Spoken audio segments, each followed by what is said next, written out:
Friends, आज बड़ी खुशी की बात है कि एमपी साइंस का क्लास जो है क्लास 10th के लिए ऑनलाइन क्लास चालू कर रहा है। इसमें आप सभी का स्वागत है। केमिस्ट्री के जो तीसरा चैप्टर है धातु और अधातु, मेटल और नॉन मेटल, उसका हम लोग अध्ययन करेंगे। हेलो स्टूडेंट्स, आप सभी का एमपी साइंस या क्लास में स्वागत है।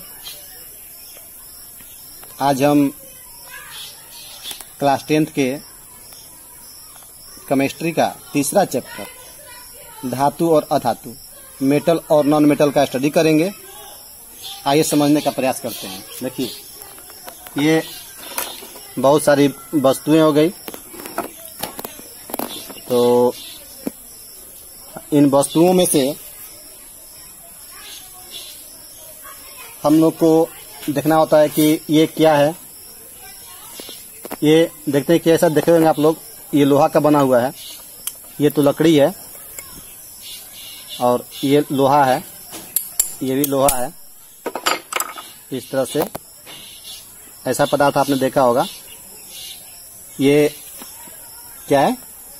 कोयला है। और इस तरह से ये देखते हैं, ये भी लोहा है, कील है। इसको आप देखे होंगे, ये पेंसिल है। इसमें जो यूज होता है ये ग्रेफाइट है। और ये क्या है? तार है। इसमें ये ब्रोमीन है। और ये आप लोग देखे होंगे ऐसा, जिससे शरीर का तापमान मापा जाता है। ये थर्मामीटर कहते हैं इसको। और इसमें विभिन्न गैसें हैं। ये इसमें ऑक्सीजन का प्रयास किया गया है भरने का, और ये जो है अन्य गैसों को इसमें भरा गया है। सबसे पहली बात ये है कि जो हम लोग इन विभिन्न वस्तुओं को हम अपने आसपास के परिवेश में देखते हैं, तो उसमें से हम लोगों को तत्वों को अलग करना होता है। तो अलग करने के विभिन्न वैज्ञानिक प्रयास हुए हैं। क्लास 9th में आपको याद होगा, आपने स्टडी किया है दूसरा चैप्टर केमिस्ट्री का, पदार्थ का वर्गीकरण, जिसमें आपने तत्व जो और मिश्रण के बारे में स्टडी कर लिया है, एलिमेंट, कंपाउंड एंड मिक्सचर के बारे में। तो यहाँ पर हम इसमें से जो भी हमारे परिवेश पदार्थ होते हैं, उन्हें समझना होता है कि कौन कौन से तत्व हैं।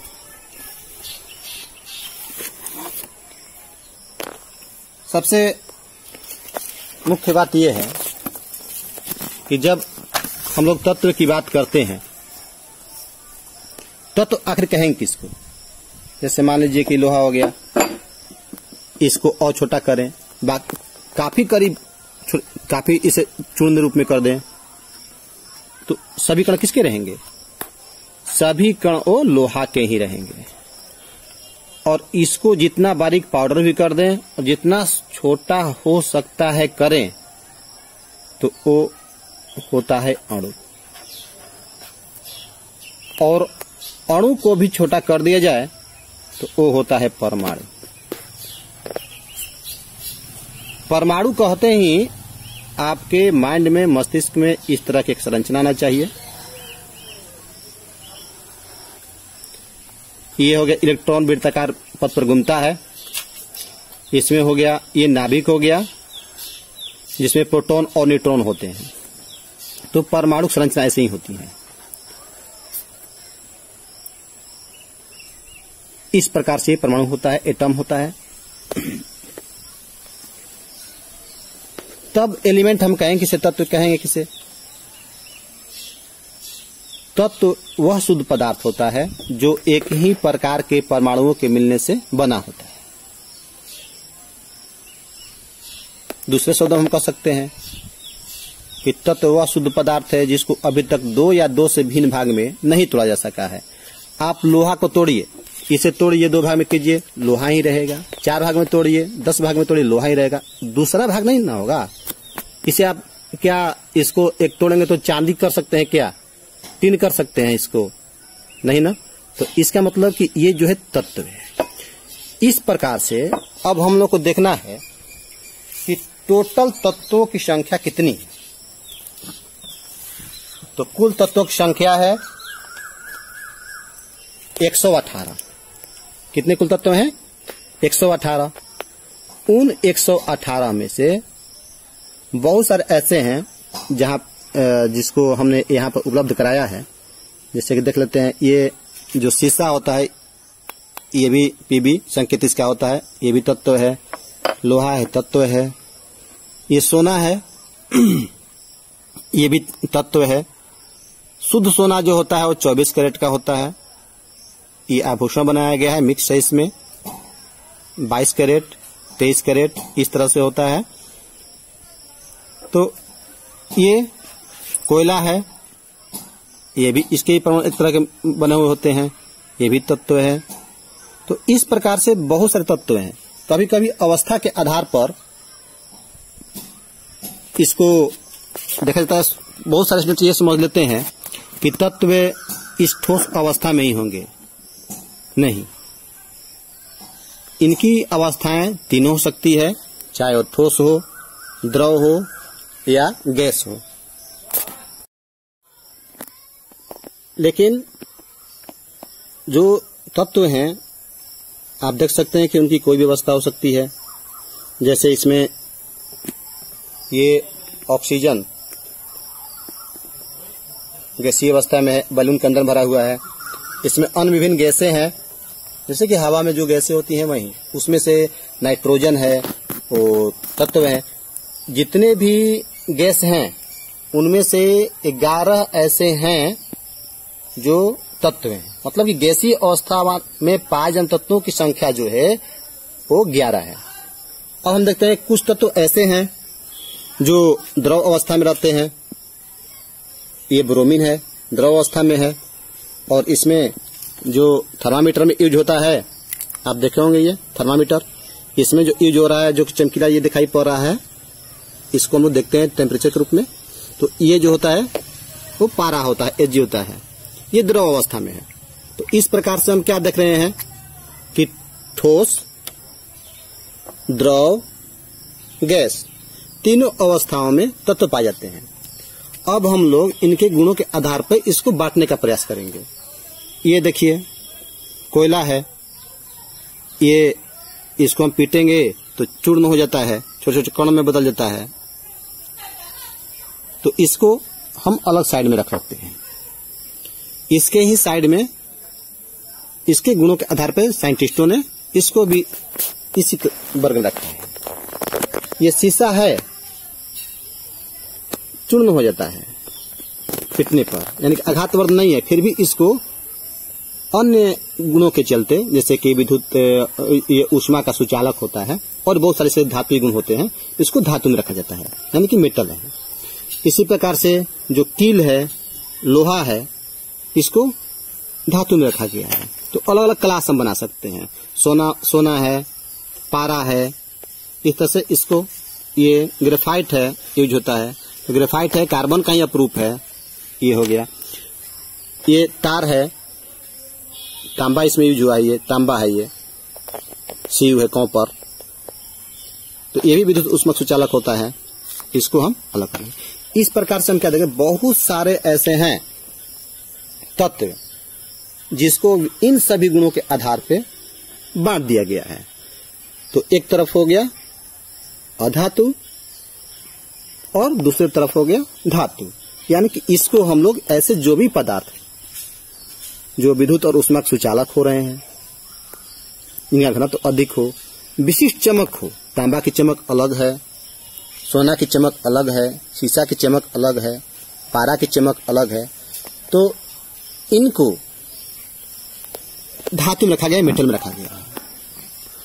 और एक दूसरा वर्ग जो बनाया गया वो नॉन मेटल का है, अधातु का है। इस प्रकार से धातु और अधातु ये हम स्टडी करेंगे। हमें उम्मीद है कि जो चैप्टर का हेडिंग है मेटल और नॉन मेटल, आपको कुछ समझ में आया होगा।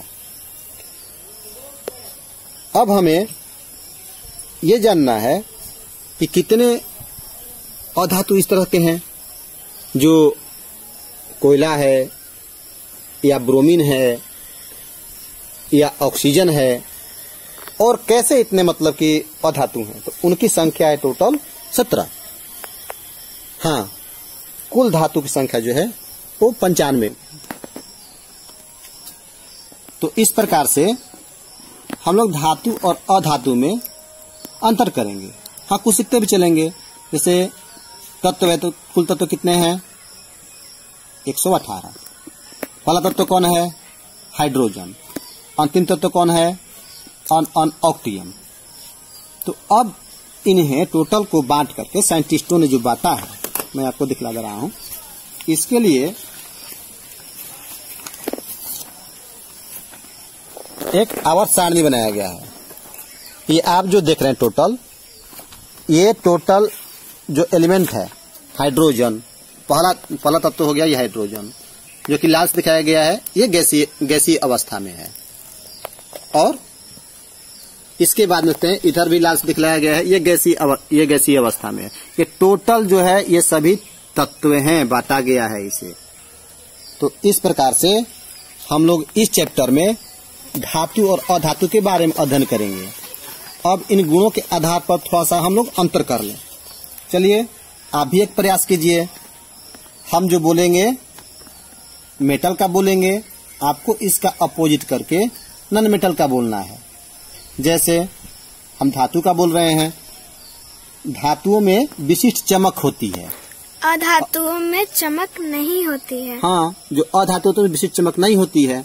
इस तरह से धातु को तान करके पतला तार बनाया जा सकता है, अधातु को तान करके पतला तार नहीं बनाया जा सकता है। हाँ, ठीक है, उसको तार नहीं बना सकते हैं क्योंकि विद्युत और उष्मा का कुचालक होता है। ये भी अंतर हो जाएगा कि ये विद्युत और उष्मा के सुचालक होते हैं और ये कुचालक होते हैं। हाँ, अपवाद में भी होता है। जैसे मान लीजिए कि हम इसमें बोले कि धातु चमक होती है या विशिष्ट चमक होती है, सोना का चमक अलग होता है, तांबा का चमक अलग होता है, तो इसमें चमक होती है, इसमें विशिष्ट चमक नहीं होती है। तो ये अंतर हो गया, लेकिन अपवाद में है। क्या अपवाद में है? आयोडीन अपवाद में है। ग्रेफाइट, ये ग्रेफाइट जो है विद्युत जो कि यूज हो रहा है, ये विद्युत का सुचालक होता है, अपवाद में ये है। लेकिन धातुओं के परमाणु जो है, ये जो धातु हैं, इनके परमाणु जो हैं वो धनायन बनाते हैं। अधातुओं के परमाणु क्या होते हैं? ऋणायन होते हैं। ये अवकारक होती हैं। जितने भी धातुएं हैं वो अवकारक होती हैं, और अधातुएं अकीकारक होती है। ये जो है ऑक्सीकारक होती हैं। ठीक है, इस तरह से ये हम अंतर कर सकते हैं। चलिए एक बार रिवीजन कर लें और कुछ अन्य महत्वपूर्ण प्रश्नों को देख लें। आखिर पृथ्वी की सतह पर सर्वाधिक मात्रा में पाया जाना तत्व कौन सा है? तो ये हम लोग ऐसा सोच सकते हैं, देख सकते हैं, सोचने का प्रयास करेंगे। हम देखते हैं कि सबसे अधिक ऑक्सीजन जो है वो सबसे अधिक पृथ्वी की सतह पर पाया जाना तत्व है। दूसरा तत्व कौन सा है? वो सिलिकॉन है। तीसरा तत्व कौन सा है? वो एल्युमिनियम है। हाँ, बोर्ड एग्जाम की दृष्टि से ये पूछ चुका है। जैसे कि इसको देखिए, ये पूछ चुका है एग्जाम में। क्या पूछा हुआ है? प्रश्न ये था कि कार्बन क्या है? धातु, अधातु, उपधातु, कोई नहीं। तो इसमें से क्या होगा? कार्बन जो है क्या है? अधातु है, नॉन मेटल है। हाँ, नेक्स्ट प्रश्न जो पूछा हुआ है, सीसा क्या है?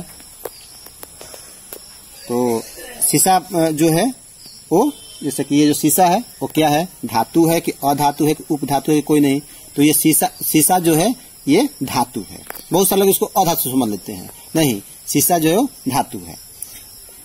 हाँ, एक बार पूछा था कि ये पीतल क्या है? तो पीतल जो है वह मिश्रण है तांबा और जिंक का। इसका एक कोडिंग हम लोग कर सकते हैं, हम लोग कोडिंग कर सकते हैं। जैसे पीतल है, पीतल कि पीतल क्या है, तो पिताजी, पी से पीतल हो गया, ता से तांबा हो गया और जी से जिंक हो गया, पिताजी, ताजी। मतलब कि पीतल जो है तांबा 80% और जिंक 20% का मिश्र धातु है। क्या है? मिश्र धातु। मिश्र धातु क्या होते हैं? दो या दो से अधिक धातुओं को या फिर अधातुओं को भी मिला सकते हैं और मिला करके तैयार किया जाता है। समांग मिश्रण होता है उसका। क्यों ऐसा करते हैं? विभिन्न तरह के उपयोग के लिए, जिससे कि जंग न लगे, और उसका बहुत सारा उपयोग करते हैं। तो स्टूडेंट्स, बहुत सारे ऐसे मेटल हैं जिनका हम लोग यूज करते हैं और उसको फिर मिश्रण के रूप में भी यूज करते हैं। जैसे मान लीजिए कि ये हम लोग कील यूज करते हैं, तो इस चैप्टर में हम लोग को अब ये भी जानना है कि ये जो लोहा है आखिर ये आता कहाँ से है, किस प्रकार से, क्या ऐसा ही प्राप्त होता है या इसको और कहीं अन्य रूप में प्राप्त करते हैं। तब इस चैप्टर में हम लोग इसको देखेंगे, जानेंगे, प्रयास करेंगे जानने का कि किस प्रकार से ये शुद्ध होकर के हम लोग तक पहुंचा है, कैसे इसको निश्चित रूप दिया जाता है। हाँ, जहां तक लोहा की बात है, लोहा कहाँ पाया जाता है आखिर? तो इसका एक ट्रिक है कछुआ। कछुआ, कछुआ मतलब जो कछुआ है जी वो नहीं, यहाँ पे क से है कर्नाटक। मतलब कि कर्नाटक में इसका खान है, सबसे बड़ा, भारत में सबसे अधिक स्वादिष्ट मात्रा में कर्नाटक में ही मिलता है। इस प्रकार से छ है तो छ से छत्तीसगढ़, छत्तीसगढ़ में मिलता है। ऊ है, ऊ से उड़ीसा, और इसके बाद आ है, आ से आंध्र प्रदेश। यानी कि भारत में जो लोहा है वो कर्नाटक, छत्तीसगढ़, उड़ीसा, आंध्र प्रदेश, झारखंड, इन सभी जगहों पर इसका खान है। और जमीन के अंदर से इसको हम लोग निकालते हैं, जमीन के अंदर में होता है, इसी खाने हैं। तो डायरेक्टली और लोहा रूप में नहीं मिलता है, वो संयुक्त रूप में मिलता है। उसको जमीन के अंदर से निकाला जाता है, इसको बोलते हैं खनिज। और खनिज को जब हम अशुद्धियों को उससे निकाल लेते हैं खनिज से, तो उसको बोलते हैं अयस्क। तो लोहा के कौन कौन प्रमुख अयस्क हैं? हेमाटाइट है, मैग्नेटाइट है, सिडेराइट है। इस तरह से प्रमुख अयस्क हेमाटाइट है। पूछ चुका ये भी बोर्ड एग्जाम में कि लोहा का प्रमुख अयस्क क्या है। तो लोहा का प्रमुख अयस्क है हेमाटाइट। लोहा का प्रमुख अयस्क क्या है? हेमाटाइट। तो स्टूडेंट्स, आज हमने लेसन 3 क्लास 10th का स्टार्ट किया, जिसमें हम लोगों ने उसका जो मुख्य हेडिंग है धातु और अधातु, मेटल और नॉन मेटल, उसके बारे में सीखा। तो हम उम्मीद करते हैं कि आपको धातु और अधातु समझ में आ गया होगा। जिन स्टूडेंट्स को धातु और अधातु के बारे में समझ में नहीं आया होगा वो हमें कमेंट बॉक्स में लिखें, और मैं नेक्स्ट वीडियो में इस चैप्टर का विस्तार करूंगा। आज हमें सिर्फ आपको ये बतलाना था कि मेटल क्या है, इस तरह जो भी मेटल है वो मेटल क्या क्या है, कहाँ हम उसका यूज करते हैं, कौन कौन उसको हम बांटेंगे, और नॉन मेटल कौन सा है। हाँ, कुछ प्रमुख जो मेटल और नॉन मेटल है उसमें से फिर से एक बार रिवीजन कर लें। कौन ऐसा मेटल है जो द्रव अवस्था में रहता है, बताइए तो वो कौन है? पारा। पारा है, जो कि यूज होता है थर्मामीटर में। कौन ऐसा नॉन मेटल है जो द्रव अवस्था में रहता है? वो सिर्फ एक ही है, वो क्या है? ब्रोमीन। ब्रोमीन है। Br संकेत होता है, 35वें नंबर पे है। अच्छा, अब ये बताइए कि सीसा क्या है? धातु है। कार्बन क्या है? अधातु है। पृथ्वी सतह पर सबसे अधिक पाया जाता तत्व कौन सा है? ऑक्सीजन है। दूसरा तत्व कौन है? सिलिकॉन है। पहला तत्व कौन सा है? हाइड्रोजन है। अंतिम तत्व कितना है? अंतिम तत्व कौन सा है? ऑक्टियम है। टोटल तत्व की संख्या कितनी है? 118 है। उसमें अधातु कितने हैं? 17। धातु कितने हैं? 95। और हाँ, कभी कभी क्या होता है कि धातु और अधातु दोनों के बीच के भी गुण मौजूद होते हैं, तो उसको हम क्या बोलेंगे? उसको बोलते हैं उपधातु। इसके बारे में हम अगले अंक में विस्तार से चर्चा करेंगे। धन्यवाद।